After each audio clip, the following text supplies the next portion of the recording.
Alright, today we have floor mats from Tesla Shields. So stick with me, we're going to get them opened up, check them out, get them in the car, and we're going to test them out on a little bit of a drive today. So you don't want to miss any of that.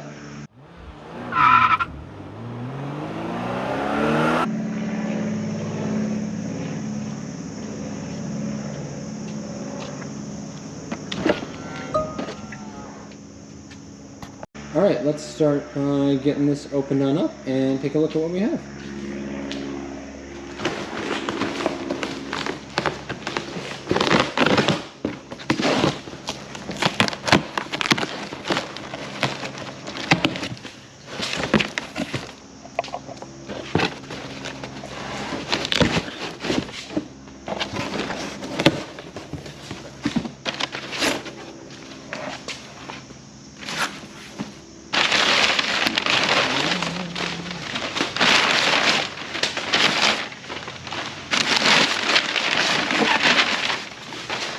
Alright, so we have a driver, a passenger, and a second row floor mat.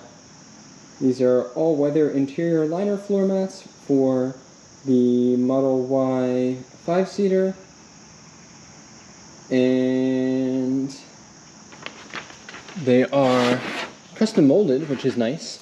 So I've been using floor mats that are actually made for a Model 3 in the car since we got it, just because we had them from the old car and I wasn't really ready to upgrade them. So it'd be really nice to have these ones, which are perfectly designed for the Y. So we've got the rear seat one here. Then looks like passenger side one and the driver side one with the what's that called, dead brake, something like that, cut out there. Alright, so we'll get the car open up and we're gonna put these in. Alright, so I got the old mats out. They are quite dirty and dingy, so I'll be washing those off.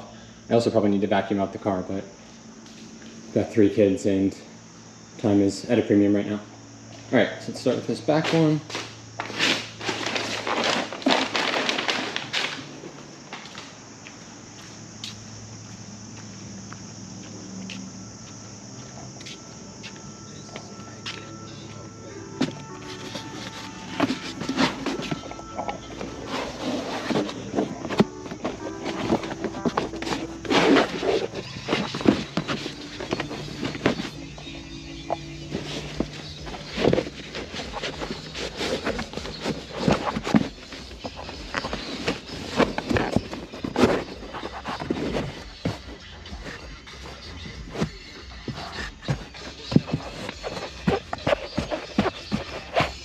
Oh, that's awesome. It fits very perfectly. Alright, now we have the passenger side one. It's quite nice to have these that are custom molded and fitted to the car. They're not sliding around as much. The other ones, have kind of a nice texture on them, so they didn't really move around, but this is definitely much better. I mean, this fits like millimeter perfect.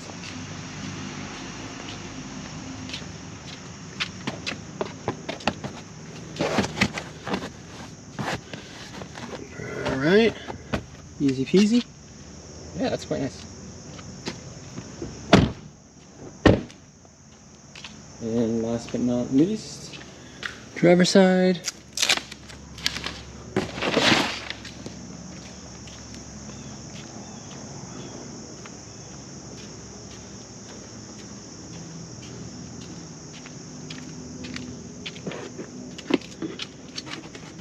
Slide it in over the pedals there.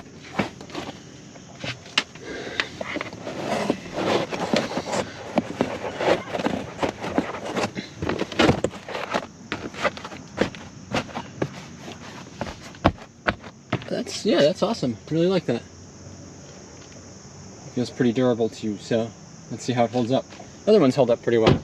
Been using them for 3.5 years and really very little sign of wear on them. I did notice though there was a kind of little part where it was starting to fray a little bit, yeah, right here. on the driver's side one, which would get the most wear. But that's really not bad for 3.5 years of use. Alright, so we're gonna test these out today and we will see how it goes. Alright, so time to test these puppies out. We're driving to a minor league baseball game.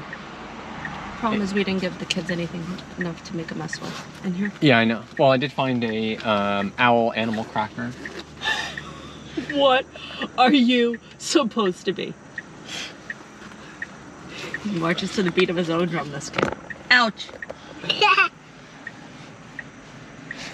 Ouch. Alright, so... Upside down the barrel.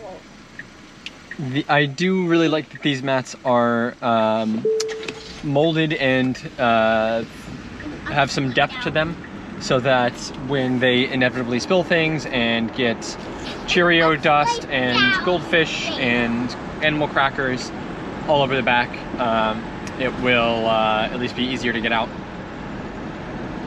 I like, they also don't have like super deep grooves, so let's just close theirs too. Why is the air not coming? Oh, this touchscreen is making me crazy. It doesn't have like grooves, so like it looks like it'll be easy to wash. Like you don't need to get the power washer out to like try to blast. Yeah, that one had like the little like honeycomb pattern in it. Stuff would. I guess it was good because it trapped stuff, but it always looks dirty. Yeah, hard no to matter how much you vacuum it. Yeah.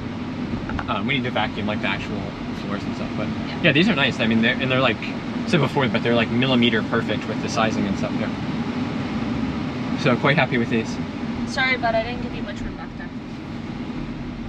All right, and other than that, on our drive, I wanted to talk a tiny bit about the charging infrastructure, because last night I was doing some research on our drive up to Acadia National Park that we've got in a few weeks. And so in 2 weeks, oh my god, yeah, I really need to get on top of the planning and stuff like that. But and you're in Seattle the week before that. Yeah. So I did what I usually do. I looked first at what Tesla recommends, like through the car itself, for a charging plan. Then I used a better route planner, and then I kind of mixed those things and did plug share. I think I'm pretty much going to have to do what a better route planner suggests. I don't love it because so it's basically giving 2 stops going up. So doing like a full charge here, then driving up to Charlton, Massachusetts, where there's actually a supercharger on both sides of the highway at rest stops. Wait, how about? So it's on both sides, so very little delay there, and that's a 250 one, so that'll be great. I like that one. That one, no matter what we're gonna do. But then the second one is a little bit more debatable.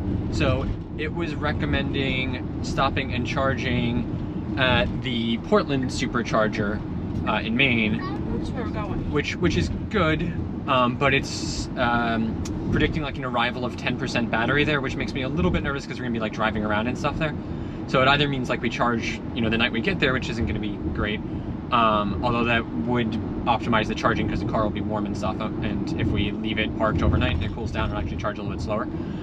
Plus, like, I don't really want to start it's still like a several hour drive from Portland up to Acadia, so I don't really want to start our drive with like I think it was saying almost an hour, because you're going from like 10% to 100% to get all the way up there.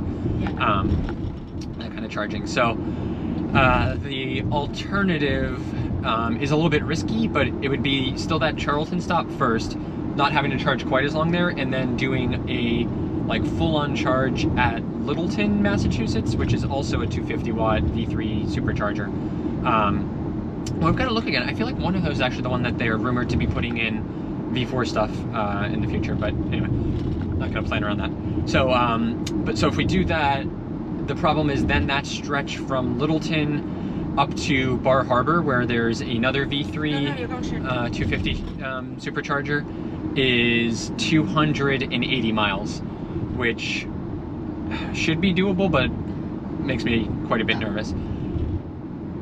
plan 3 is do that, and then or plan for that, but then you can always use Portland as a kind of bailout stop on the way. So we'll have to see how we're kind of doing, how the time's going and everything. Well, we're going to Portland first anyway.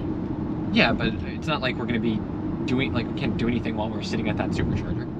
Well, how far is the supercharger? Because we could always, what you could do is when we outside of town. I know, but when we arrive, you could drop me and the kids in the hotel, and then you. Yeah.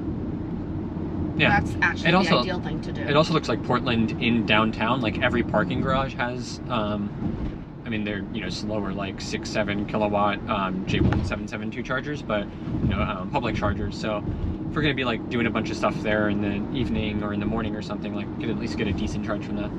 Not all the way, probably, that'll get us to, Is there anything between Portland and Bar Harbor? I have to look again. There might have been like some slower What do we ones. do in Bar Harbor? What do you mean? There's in Bar Harbor, like on the way into Acadia before you get on the island. It's called Bar Harbor, but it's not in Bar Harbor. It's like basically before you go over the bridge into Acadia. Yeah. There's a 250 supercharger, so we're gonna go there and charge like 100% just to have it while we're there out in the wilderness and stuff. Yeah. Because there are, like, on PlugShare, there's public chargers in. We should bring an outlet in the park. We should bring a long extension cord in case our Airbnb has something. Yeah, we'll do that like too. we did in Vermont. Yeah. So I think like we're probably being overly pessimistic this time and like anticipating the worst, but I think it's better to do that than to be stressed the whole time about the car running out of power and stuff. Plus, like, PlugShare does show a bunch of public chargers around the national park, but some of the reviews were not super stellar, and like charging speeds were slow. People were saying they had a lot of issues with them and stuff. So I just, we can use those as plan A, but like I definitely want to have a plan B for being there too. So anyway, but what I wanted to talk about actually, not so much was that, but but I guess that's interesting in that, like, that's sort of what goes into the planning for a trip. This will actually be our first. And with kids, you have to say, like, I feel like we're especially overly cautious because we have 3 very high maintenance. Oh yeah, you know it right now. Children. Yeah. Plus the dog with us. Yeah. So this will be our first full family trip, all in one single EV. All EV. We went down to Cape May, but we took the 2 Teslas when we had them. And we drove up to Stowe in Vermont, but that was with this car and the Buick. So like That's also because we had 2 additional adult humans with us. Yeah. So we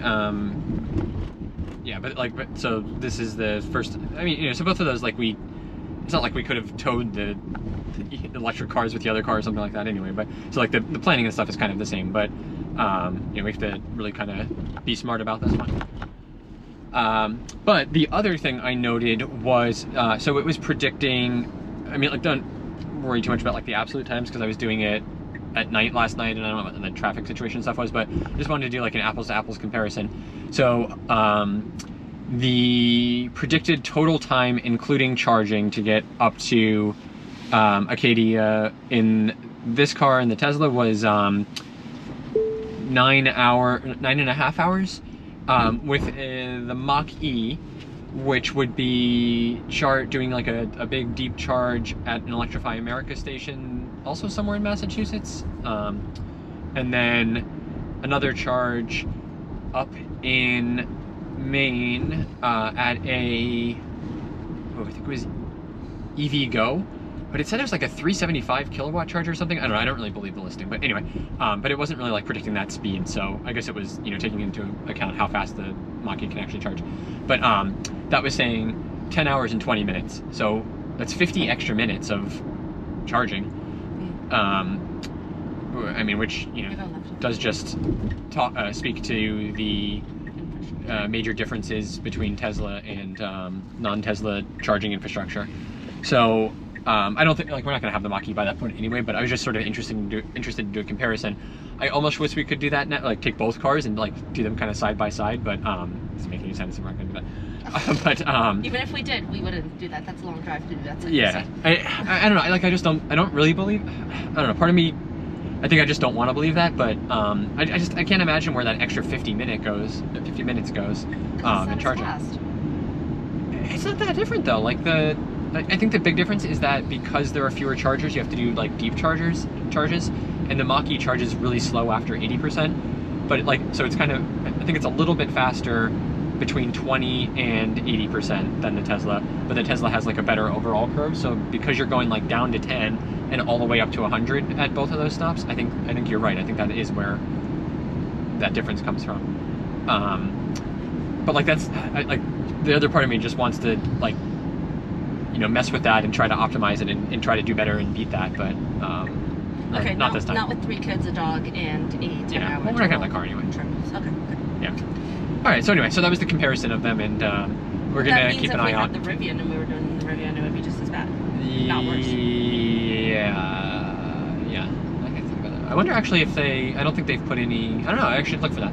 I wonder if they've put. It wouldn't be fast chargers, but they might have put the Rivian Adventure Network ones. Like Acadia is the most popular national park in the East Coast, so it would sort of make sense for them to do it. But let's see how many. You know, it'd be nice to see how many EVs we see up there too. Yeah. I'm really excited for that trip just to see that, to see like the chargers that we pass on the way.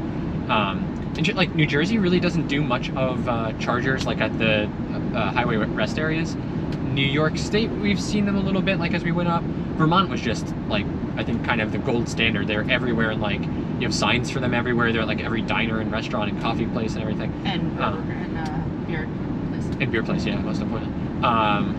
I suspect Maine is probably somewhere like between those, but still probably pretty good. So I'm definitely interested in that.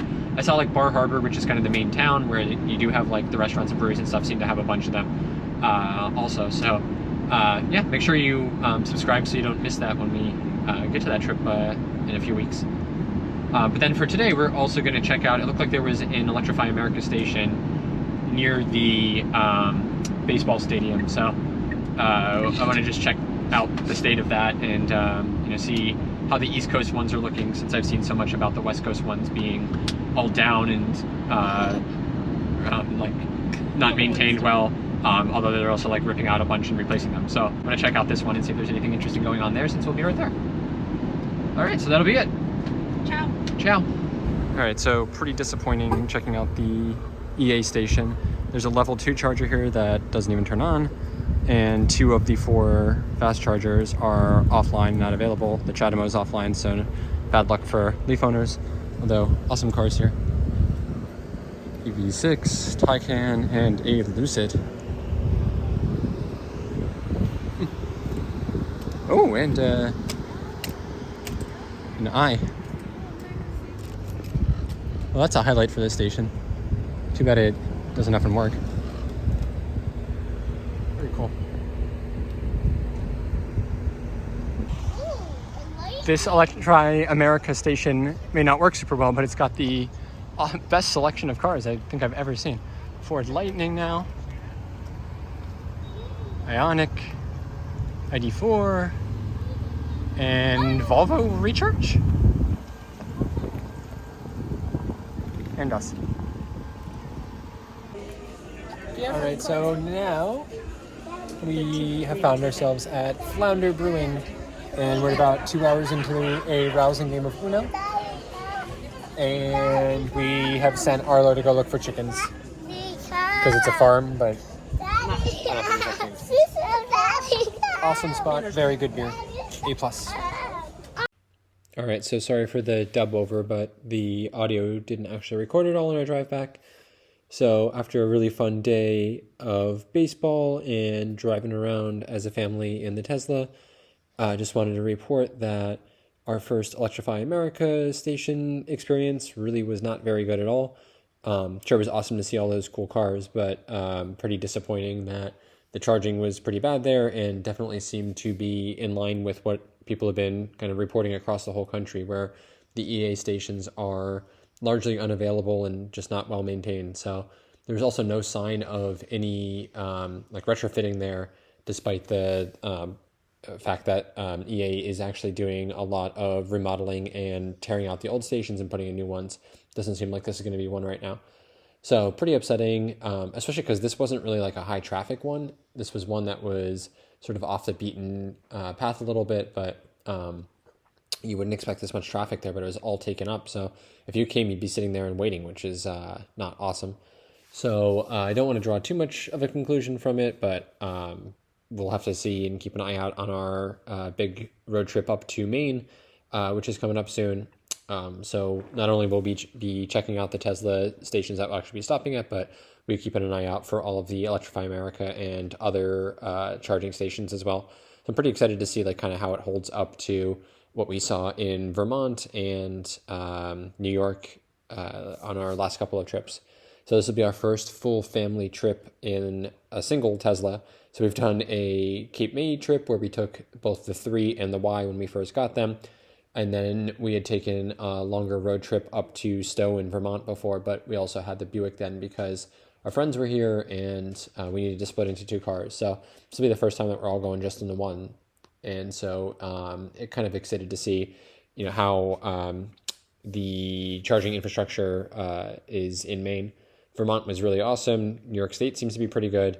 New Jersey isn't actually very great, I'd say. Like most of the off of the highway state stops and stuff don't really seem to have a lot of charging infrastructure.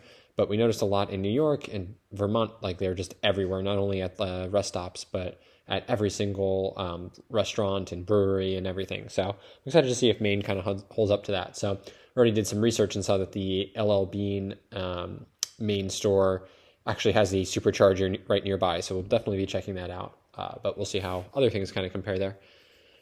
So make sure you subscribe so you don't miss that. But yeah, thanks so much for watching. If you like this, make sure to like. Please do comment on what you're finding with either the Tesla supercharging network or Electrify America. I hope you enjoyed seeing how the floor mats held up. And yeah, thanks overall for watching. And we'll catch you in the next one.